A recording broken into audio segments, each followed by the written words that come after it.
What can David Dobrik and the Vlog Squad teach us about friendship? What can we learn from what we saw unfold a couple years ago and is still unfolding today? First, I need to frame this within the lens of my own life, which is to say, for a very long time, and for most of my life, I was incredibly friend insecure. Now, what does that mean? It means that I felt like I didn't have any friends. I was incapable of making new friends, and or the friends I had weren't the ones I wanted. Now, all of this was fueled by a ravenous feeling of self-hatred, insecurity created by childhood trauma that kept me in this constant state of fear and paralysis that I was friendless. And I can remember times in my life where I really felt like I had no friends. I can recall times where, like on the weekend, my mom would be like, Jonah, I need you to call one of your friends and go hang out with them. Like, what are you doing? And I can remember the horror I felt, feeling like I had no one to call.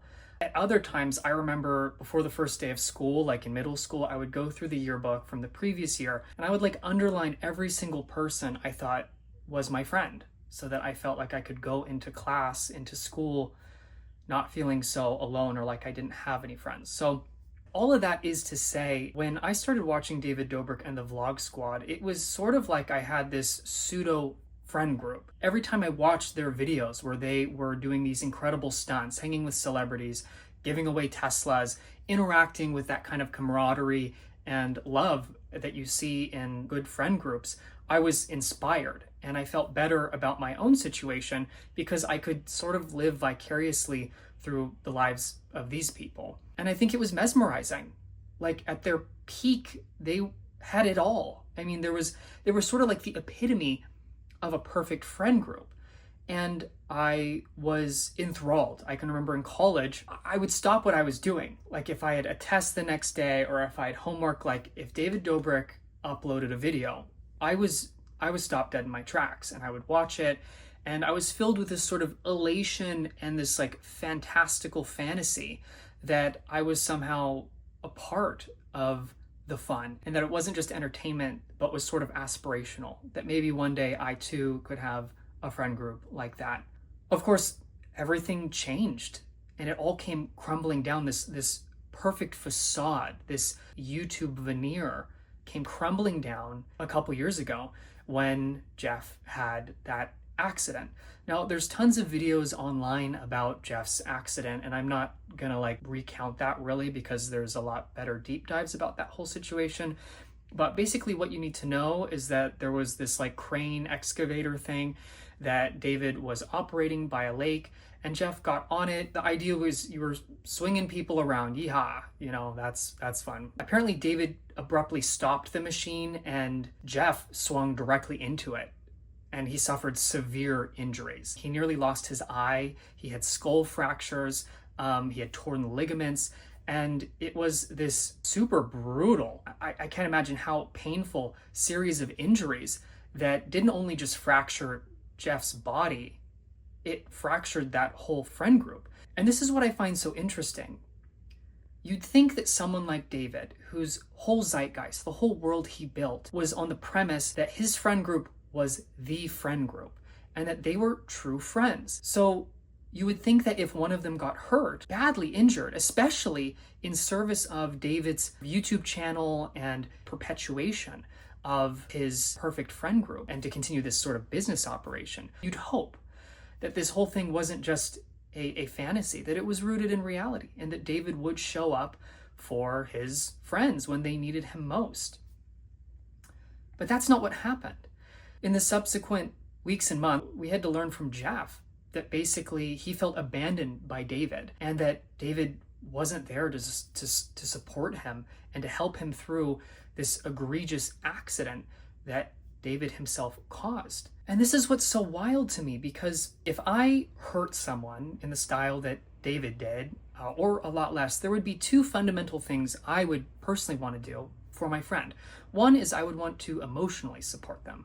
I would ensure and want to be with them to help them process and of course apologize and to champion them as they go through a series of probably very painful and lengthy recoveries post the surgeries that they would need to have. So I'd want to emotionally support them. But the other thing I would want to do is, to the best of my ability, I would also want to financially help them. But according to Jeff, neither of these things happened. David was not there to emotionally support him, and he also didn't help him financially, which is especially odd because I think at the time David was worth around $20 million and was making in the ballpark of like $350,000, I think it was a month, on YouTube ad revenue alone, which also isn't factoring in all the brand deals and partnerships and ads he had apart from that, which I'm sure amounted to millions of dollars. So David had the funds.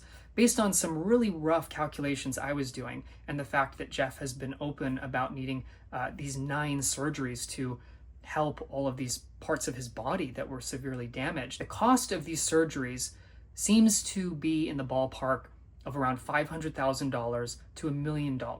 Now, that's a lot of money, but David had and has a lot of money and was the reason that Jeff ended up getting so hurt. We have this very bizarre situation where David had the entire means at his disposal to be there for his friend, and that just didn't happen.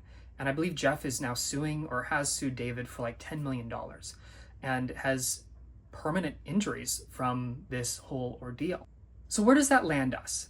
Well, first, I think we could do a brief psychological examination of David Dobrik and who he is. Going into this whole thing, there's sort of 2 options here.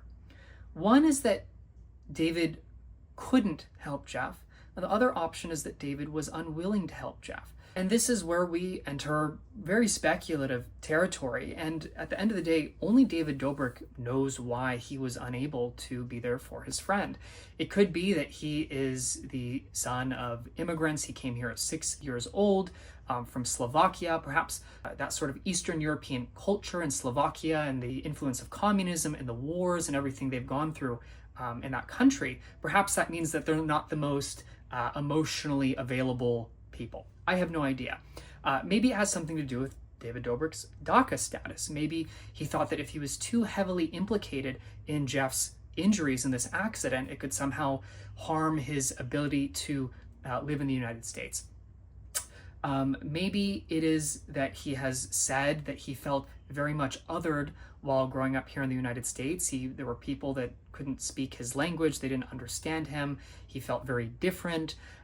Maybe he wasn't himself supported and felt quite fragile and vulnerable. And so this whole time he has kind of carried within that inner child and is unable to express the sort of warmth and help because he wasn't given that as a kid himself. So these are all speculative. We have no idea what the real reason is. And I'm not here to harp on David because ultimately he's his own person. But I kind of want to flip the camera, metaphorically, because it's already on me, on myself and kind of look at what can we take away from this sort of YouTube lesson of the Vlog Squad, David Dobrik, and his inability and absence in supporting a friend, and the fact that his entire brand is essentially built on him being the ringleader of this incredible friend group. But when push came to shove, or excavator came to face, too soon. He was nowhere to be found. Now I'm going to talk about myself a little bit.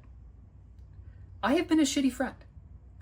I have a habit, and have had a habit, certainly growing up, to utilize humor and language and weaponize it against people. When someone would make me feel insecure or less than, or that I wasn't masculine enough, or that I didn't fit in, I would use humor to kind of chip away at people's, well-being. I would be mean. I would be calloused. I would be egotistical.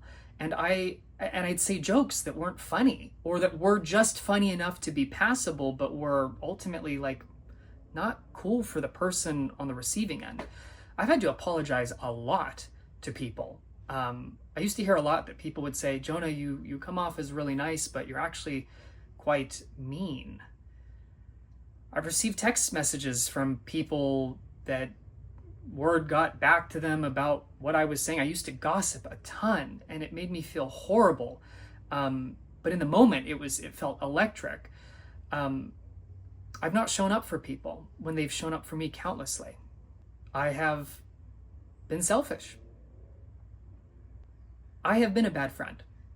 Perhaps not to the extent that I have swung a friend's face and cracked their eyeball on a large construction machine, but I see some of myself in David, in making a big mistake, in not knowing how to fix it, or feeling like your worst fear, that you are capable of harming people, can come true.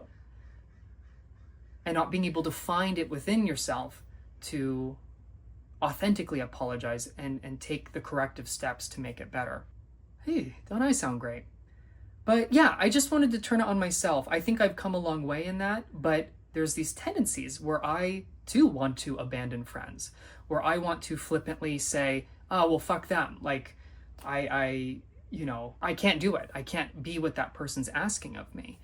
And as much as I want to say that we all are not David Dobrik or all would behave better, I think it's good to be aware where we see these pitfalls in our own lives, or where I see them in myself, and to kind of examine the way in which I've been a shitty friend. To the younger version of myself who was closeted, going to a Christian college, who had so much hatred towards himself and jealousy towards everyone else, and was consumed with fantasy on YouTube and living vicariously through these things, I think I would say that not everything you see, in fact, a vast majority of what you see online, isn't real. It's fake. It's a facade. And at the end of the day, all of those dreams I had of, oh my gosh, if I could be the ringleader of some friend group and monetize these fun interactions and make millions and millions and millions of dollars and have popularity and celebrity friends, would that all be worth it? If when my friend needed me the most, after I just harmed them egregiously, that I abandoned them, that I wasn't there for them, that I left them to fend for themselves, paying hundreds of thousands of dollars in medical costs and having permanent, nearly life-ending injuries? I don't think it's worth it. So I think, one, I gotta be careful who I'm watching online, and remember that a lot of this isn't real, or that it's built on sort of like a wet paper towel between two pillars, and at any moment it could tear and the whole thing comes falling down, as we saw in probably one of the most popular channels and individuals and friend groups ever. And the other thing is that I need to be aware of myself. Those moments where I can be nasty, critical, unkind, unempathetic, to be reminded that I too am capable of being a shitty friend, and that I want to work every single day so that I can enjoy and be good to and deserve the friends that I do have, and to not base that on the fantasies and the ideals of people I see on the internet. So that's my video. My goal here is to be vulnerable and to take lessons from what I've seen online. And I think a lot of what we see online can be very entertaining, but I think there are deeper lessons that we might uncover as we look at how people behave, and especially from the fallout, and how can, instead of me trying to emulate that, how can I avoid some of those pitfalls? Anywho, that's my video. I'm going to be working on some other YouTube related content and some other lessons that I think we can all learn from some of the mistakes and some of the things that we've seen from popular creators of old and current. All right, I'm signing off. Thank you so much for watching. Until next time, bye-bye.